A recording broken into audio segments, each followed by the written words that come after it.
Ndamira pamberi pedera MUTASA. Ndamira pamberi pedera MUTASA. Zvese ndezvokwadi. Zvese ndezvokwadi. Pachibatwa nemhosva. Mwari andibatsira. Mwari andibatsira.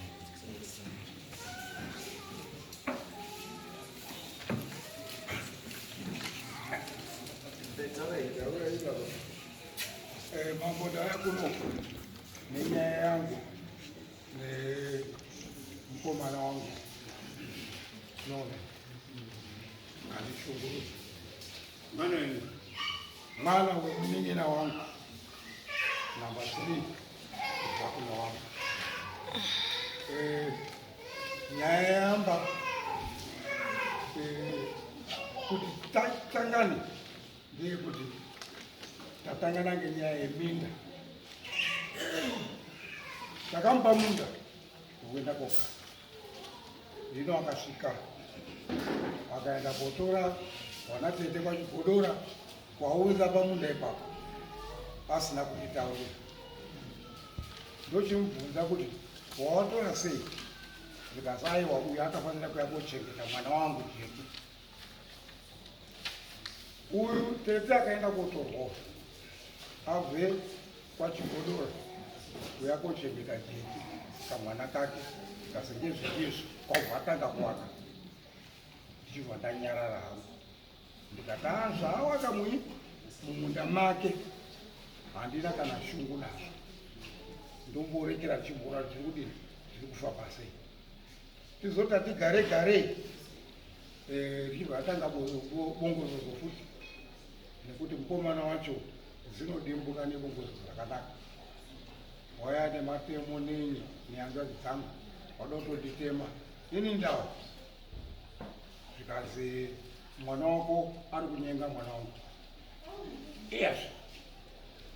Saka zvakudini zvikazi nhasi makofi nemairi totokutema tema ipapa indonyarara. Ndanyarara ndozoti ndakagara ndikuona iya mukomana ari kutodaidzawo mwana. Ndakufonerwa ane minda yekugowa minda yangu akuti handina tongi hausi wako hausi baba wangu hausi chii. Ndashaya kuti zvinyi ndadaidzawo tete kudini titaurisane tidini tizwanane ngenyaya iyi. Iwo musi wacho ndobva ndarohwa inini ndaiyo chibhakira kapu ndxondo kwawo. Ndochinangisa manje iye zvine zvari kutirema kuti wangu wacho munda iwo ngewa baba wake adakuya korima futi ipapo. Hino inini ndatadza kuti ndochidini ndekuti ndaifunga kuti ndini mukuru pamusha, ndini pawakafanira kusvika wachikumbira zviro zvodikana pamusha, ndini ndakafanira kuwapa kana pekudini pekugara. Asi akaramba kati hatitongwi neino iyo ndototonga. Zvandinetsa ndikati ngatichitongese nyaya kuno. Asi ndandaudatidza mambo kuti mvumo yangu yekuti titonge musha ndinayo panapa. Ichi mwiri yakabvaona baba. I know it's okay. Chengetai ndakuda kuitora funga mukomana.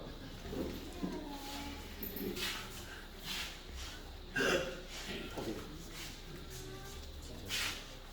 Ndamira pamberi pedera MUTASA. Zvese ndezvokwadi. Ndikabatwa nemhosva. Mwari andibatsira. Amsoe mambo MUTASA nodake wese. Ndikari nome ndikuti maunzi. Nyaya ita samaunzi. Zvimwata chokwadi, zvimwata amanya. Kwa maunzi kune mweya wobaba. Baba wangu akaunza property yao 1998. Aigwa JMB. Hembe dzamai wangu, hembe dzavo mudziyo yavo. Ndandine 6 years. Baba wangu akafa 2001. Ndikanochengetwa kumusha kwa mbuya kwamai. Ndikadzoka mumusha muna 2012. Baba akatokana nemunosasta wangu nome. Wakati mukomana waka. Ndikamanda wake papa. Wonde uta wonde minda. Juto shamtatu wakanyoresa ini. munhu akaudza nyaya yeminda munin'ina wavo Nomeni na tete Ruthi, tete Kero, tete Tracy.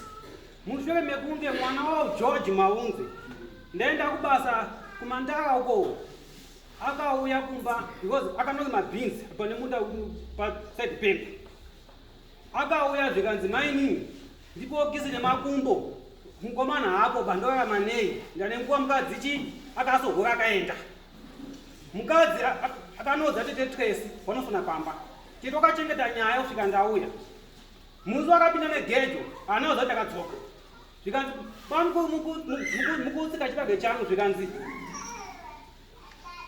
ngezvako zvikanzi kazi mune danha renyu here zvikanzi ndati ngezvako ndikabuda patikati ko zvamukuti asi mune nyaya yenyu yega renyaya ipi zvikanzi bvunza tete wako mairuka ndikatobvunza tete vadzachi unganidza vanhu vese chi wauye pana handikwanisi kutaura nyaya indega ndakafonera tete Ruthi pachigodo vakauya ndakatomeni maunzi akauya ivo kanga varipo Joji akabva ambotiza pamboenda kumombe tikamufonera akatora avasati asvika akazosvika akabvunzwa nyaya nababa mukuru Nomeni maunzi kuti Joji ichokwadi kunzi iwe wakaita ukanonokera mainini dho uchiti ndipo kisi nemakumbo zvikanzi ndizvona chiwa ndakashaisha sabhuku ndamufonera ndikashumba tine nyaya yakuda kugara sita tazoita tozoenda kwenyu tikabva tapedza nyaya yeJoji abvuma kuti chi ndakazviita asi ndokundiro chi sorry baba wachona wari pamo baba wachona wazoona kuti nyaya yanetsa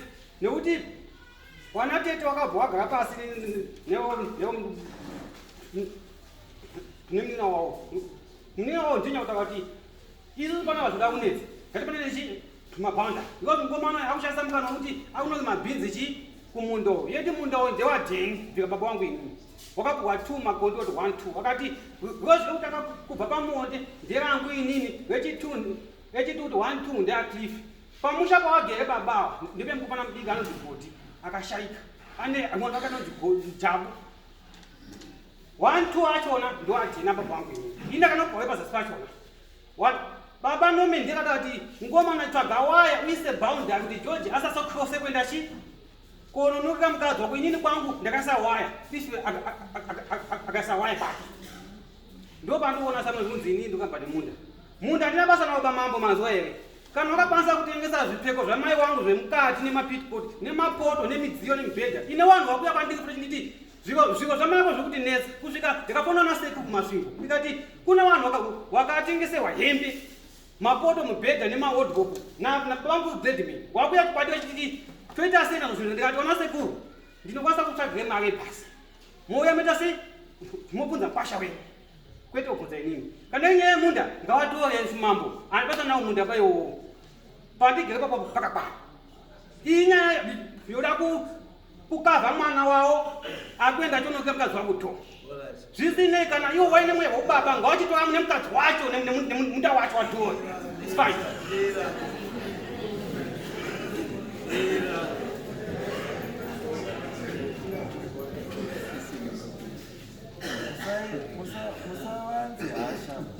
handi hasha mambo bati ndine zvinhu zvakutagadzirwa inini yamai wangu zvakatengesa tomune mukadzi baba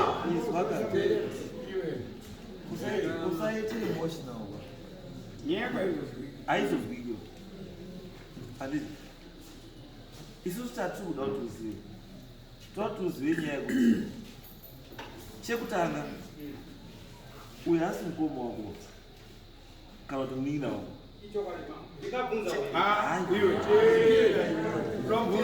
chekutanga uyo ndi baba wako ndo chekutanga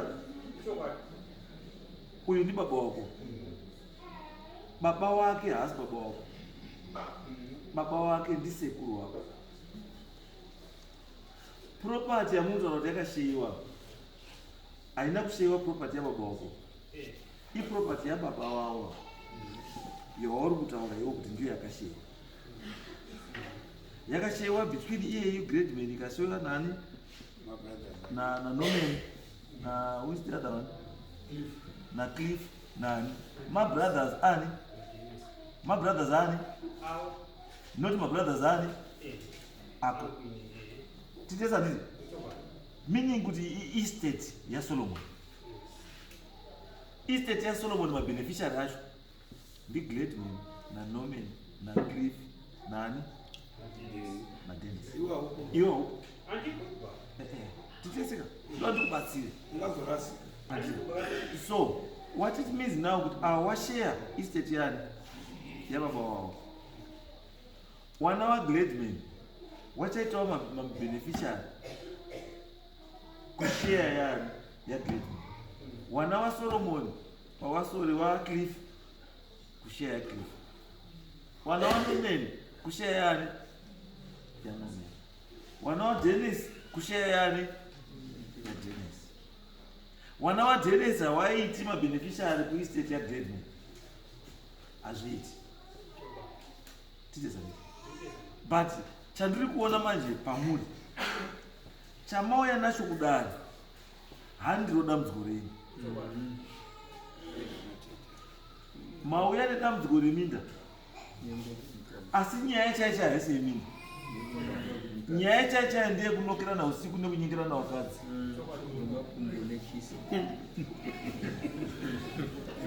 Wenda zvakapaine munhu ati azi chimondipawo kisi nemakumbo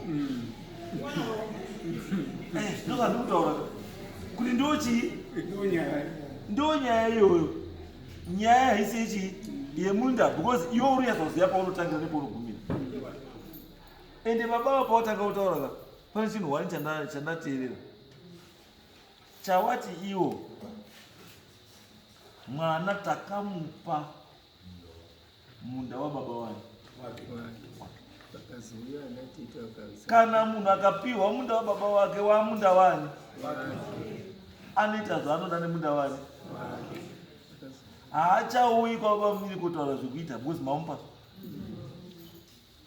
mumunda make waisa tete haana kuisa mumunda mani mei aisa mumunda matete tete aisa tete mumunda mani make mumunda mehadzadzi yani yake. Chakashata ibaba ndikudii handisi kuchiona asi chakashata ndechekuti kana tete nehanzvadzi vasingawirirani ndo pane dambudziko because mwana unokwanisa nguva kutora tete kuti unze mumunda kuti urwe hondo dzako nana baba unoshandisa dii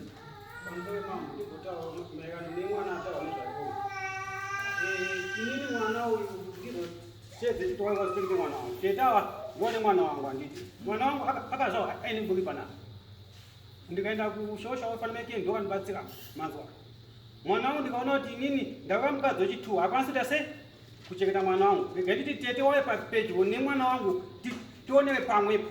Usashaishe mazita evakadzi venumber 2. Aiwa mwana wangu muhwere mambo zvandodzidzisa inini ndega kuti uyo hakwanisi kumuchengeta inini ndaita handikwanisi kuchengeta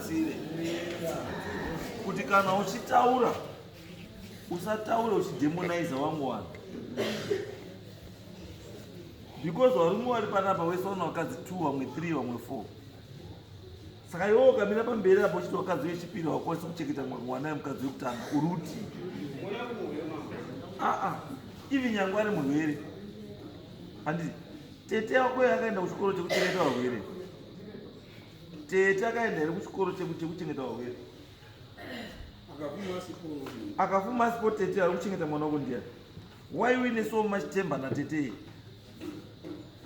ende abva achengeta mwana zvokuti wabva mugurira nemunda wabva achengeta mwana zvokubva wakunakidza zvokubva wamugurira nemunda inini ndakaona kuti tete wangu akanga waita mwana wangu akanga ari nani pane andaitei jeje ndaitozvitadza izwa baba nyaya yako pairi handi yekuti wapa munhu chinhu chako asi nyaya iri pekuti pekutanga munhu wapa agreement yei pamapana ndeyekuti chii munhu wapa relationship yake nehanzvadzi dzake yakambomira sei because tete wako kaihanzvadzi yawo relationship yawo nehanzvadzi dzavo yakambomira sei inini mambo ndisati ndapa tete Ausati wapindura ndati relationship yatete handizvi asi wamwe wachona mira usati nepe kana uchida uizwi uruti ndiri kuti ndakanobvunza papa wakanisunungukira ndikatisamba ndafunga kuti tete wauye wagarechiwamusha ndati tete nehanzvadzi dzake wanowirirana here handingazvizivi nimwana anyway anza wadi watotipa because minduro yako yaragidza kuti tete nehanzvadzi dzawawirirana saka wakanotora mhandu kuiunza musha ndobva yaunza muyadhi saka wadaro ndozvaukonzeresa dambudziko nevarume kuti varume avo ndosaka kuti usati wanotora munhu uyo unodai wakatanga ukativhunzawo kuti ndotora here kana kuti ndosiya ariyo zvino iwewe wakanotora munhu uyo iri wei yako yekufunga kuti ukufikisa avo iwe uchabva unyanya kuona kuna tete chii usingaoni kuhanzvadzi dzako hauna hanzvadzi dzako here ndati hauna dzako here hanzvadzi yakafa kuwaningina wako kana wana mukoma wako hawana hanzvadzi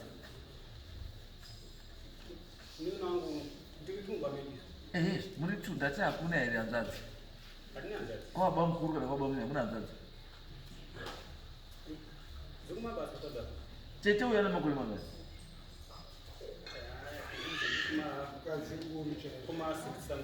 6 years iwe uchifunga kuti iwe zero rako iwe ungayakoseta munhu ane 60 something years wozokwanisa kumukontrora iwe ane mhuri here tete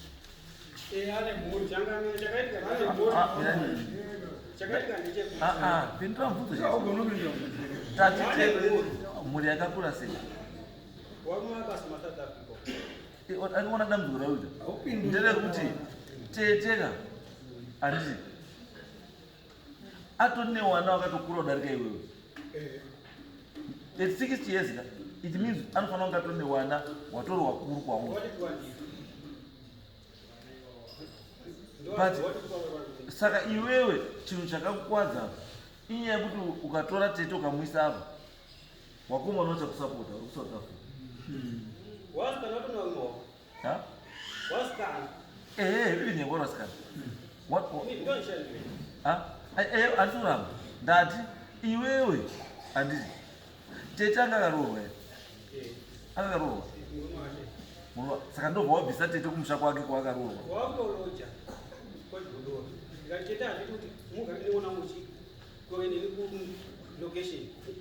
ndikanoudza mnina wawavo ndikati chiwa ndanafunga kuti tete wauye zvikanzi chiendei kwasabu munobvunza kuti zvinoitika kuti vapinde chii mubhuku kasabu tikaenda ndokobva tikamutete wavo ndobvunza mnina wawavo ndobvatawe muningina wavo nawo wanowirirana wanowirirana ari kuti muningina wacho makamutaura here kuti munodari nhasi ndakamutaura ndikati samaunzi ndanzi mvuye kudare ndokuramba nemunda ndikanzi munda wakuramba nawo ndeupi nekuti isusu takakupa munda 1 ndomaka 1 uyu munda atoti ane zvawo takati mukomana afana uchitoka munda handatogotoka munda wacho nare ndokaima munda wacho naiwo ine munda wacho ndakati munda ndewawo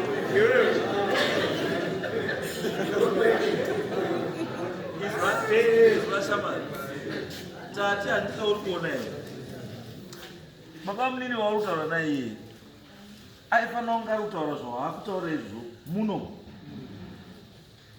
haafaniri kuzvitaura muri wangani muri 2 muri kubvawo aifanira kunge auya achizvitaura papi panapa mukoma wake arapa iye arapa because zvauri kuita iwo manje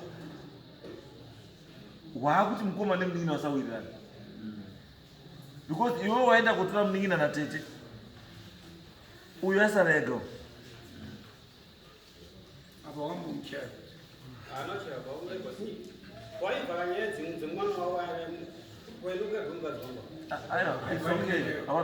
aiwa mawinga pana bhandiyo mawinga echi yemunda Wakomana, dzikai endai munoone parutaura nevakomana pane gakava remunda. Beni mudzoka Saturday tokupai judgment munda ndewani. Kana paine dzimwe nyaya dzisiri dzemunda mozouya nadzo. Ndazwa kutaura yekunyengerwa mukadzi uya nayo iri separate. Nhasi mauya yemunda iyi yekukumbirwa kisi nemakumbo ngeyeimwe zuva.